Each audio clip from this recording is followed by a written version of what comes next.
saya akan menjelaskan tentang eh, struktur disk yang menyediakan penyimpanan sekunder bagi sistem komputer modern.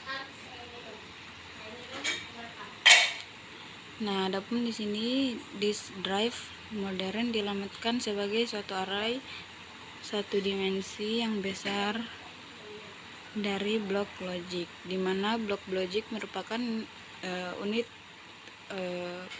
terkecil dari transfer. Lanjut di penjadwalan disk. Tanggung jawab sistem operasi adalah menggunakan hardware yang efisien, khususnya untuk disk drive. Efisiensi yang dimaksud di sini adalah dalam hal waktu akses yang cepat dan aspek bandwidth disk.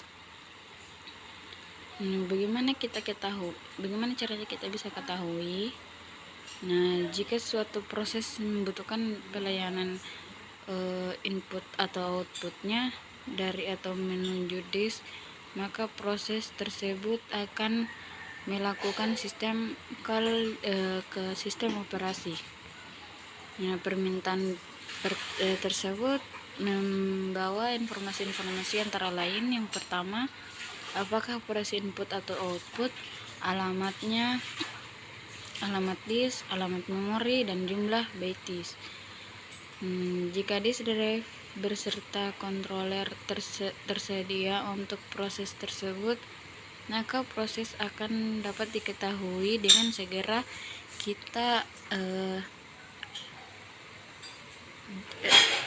Jika ternyata disk drive dan controller itu tidak tersedia atau sedang sibuk melayani proses lain, maka semua permintaan yang memerlukan untuk disk tersebut, dengan demikian permintaannya akan telah dilayani. Nah, operasi memilih permintaan tertunda dari antrian yang selanjutnya akan dilayani. Nah, adapun dengan VCVS atau First Come First Serve, algoritma ini yang secara intrinsik bersifat adil. Nah, tapi secara umum algoritma ini pada kenyataannya tidak memberikan pelayanan yang paling cepat. Nah, sebagai contohnya yaitu antrian permintaan pelayanan disk untuk proses input outputnya. Nah, pada awalnya berada pada 53, maka head akan bergerak dulu dari 53 ke 98. Nah, permasalahan dengan menggunakan penjadwalan jenis ini dapat diilustrasikan dengan pergerakan dari 122 ke 14 dan kembali lagi ke 124. Nah, jika permintaan terhadap silinder 37, maka pergerakan total head dapat dikurangi secara signifikan, sehingga dengan demikian menggajukan akan meningkat. Nah, lanjut di sini penjadwalan SSTV sangat beralasan jika kita menutup semua pelayanan atau pada posisi head saat ini sebelum menggerakkannya head ke tempat lain yang jauh untuk melayani suatu permintaan. Nah, langsung saja, walaupun algoritma SSTV ini secara substansial meningkat jika dibandingkan dengan FCFS.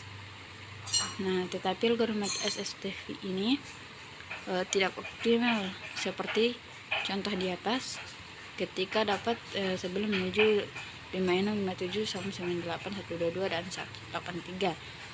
Nah, strategi ini dapat mengurangi total gerakan head menjadi 208 silinder.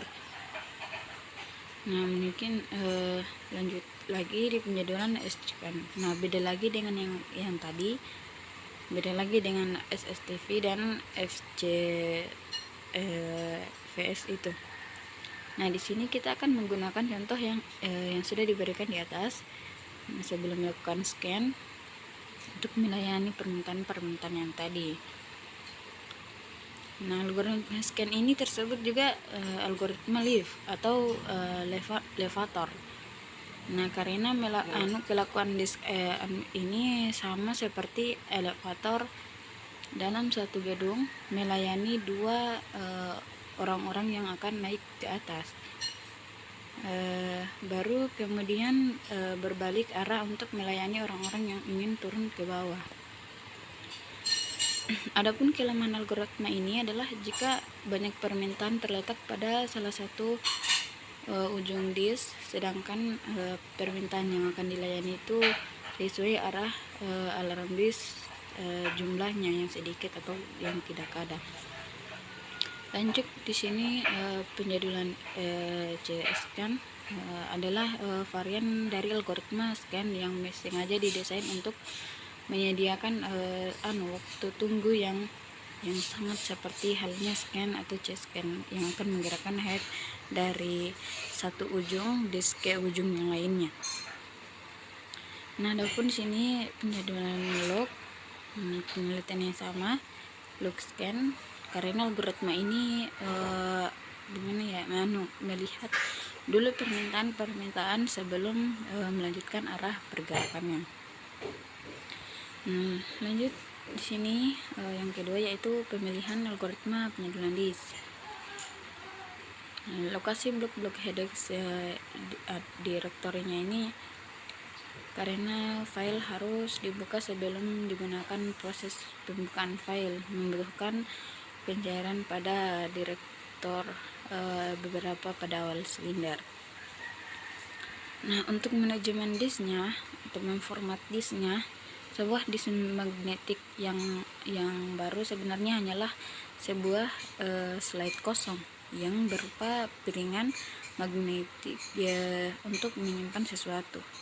Nah, sebelum disk tersebut dapat menyimpan data, kita harus lakukan proses call level. Nah, dimana call level ini yaitu membagi disk menjadi beberapa sektor dan mengisinya dengan struktur data tertentu. Nah, adapun di sini raw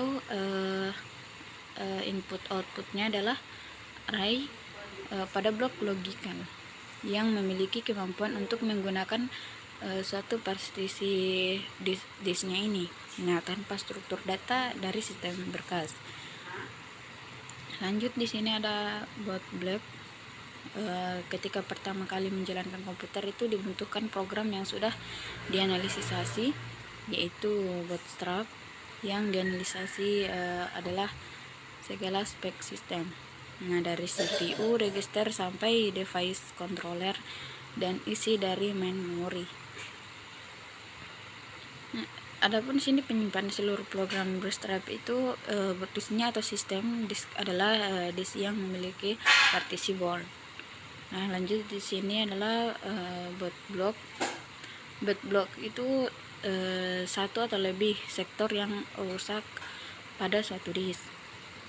Nah, mengganti blok yang rusak bukan sepenuhnya merupakan proses yang otomatis karena data-data yang tersimpan sebelum yang akan terhapus. Nah, lanjut di sini adalah pengenangan switch, di mana disebut juga dengan tempat pertukaran, tetapi karena istilah switch itu sudah umum dipakai, maka untuk seterusnya kita tetap memakai istilah switch, yaitu salah satu dari low level task pada sebuah sistem operasi. Lanjut di sini ada penggunaan cara penggunaan switch. Yang pertama yaitu seperti Unix menggunakan switch sebanyak yang diperlukan.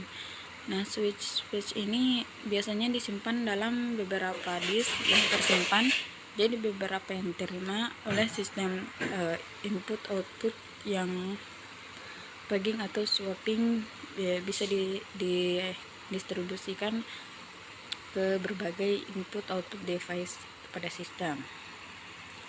Nah, lanjut di sini lokasi switch page, yaitu ada dua tempat di mana switch page itu bisa berada. Di switch page bisa diletak pada partisi yang sama dengan sistem operasi, atau bisa juga terdapat pada yang berbeda di tempat yang berbeda. Nah, metode yang lebih umum adalah untuk memakai lokasi switch ini terpisah, tidak ada sistem file atau struktur direktori pada partisi ini. Nah, justru sebuah switch page ini, manajer yang terpisah digunakan untuk mengalokasikan untuk melepaskan blok-blok yang digunakan. Beberapa sistem operasi cukup fleksibel dan bisa swapping baik di partisi mentah, raw, belum di format. Nah, adapun penggunaan switch page ini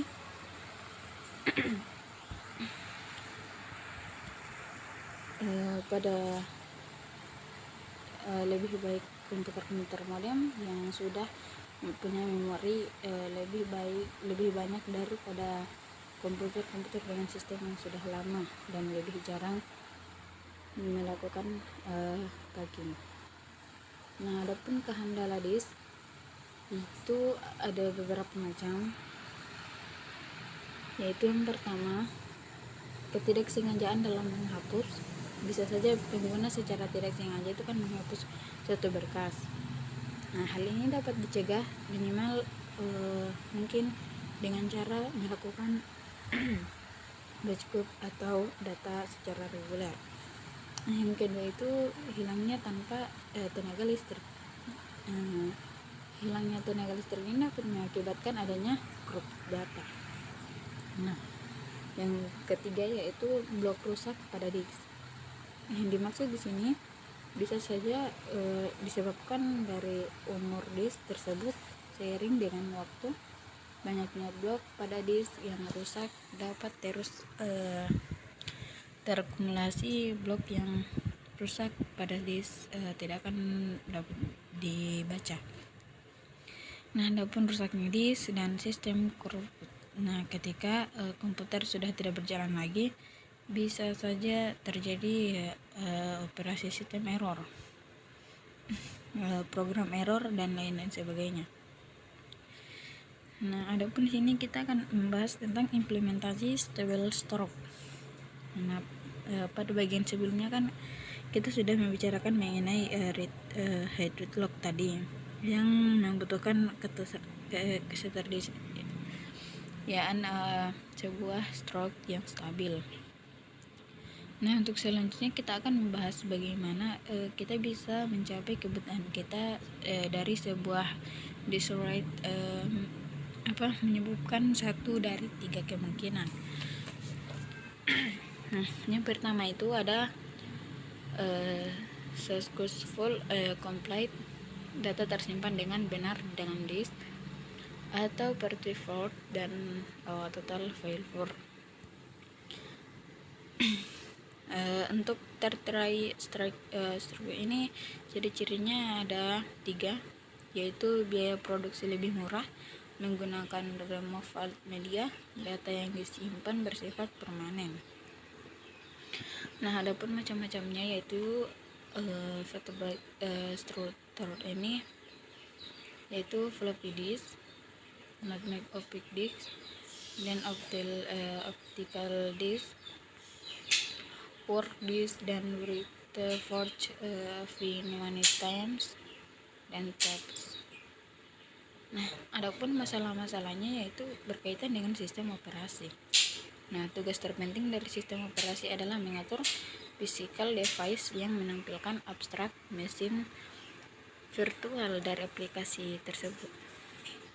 Nah, untuk hard disk operasi sistem ini menyediakan 2 abstrak, yaitu raw device dan file system. Nah, jadi di sini adalah interface application. Mungkin untuk pembahasannya kita sudah sampai di sini. Sekian dan terima kasih.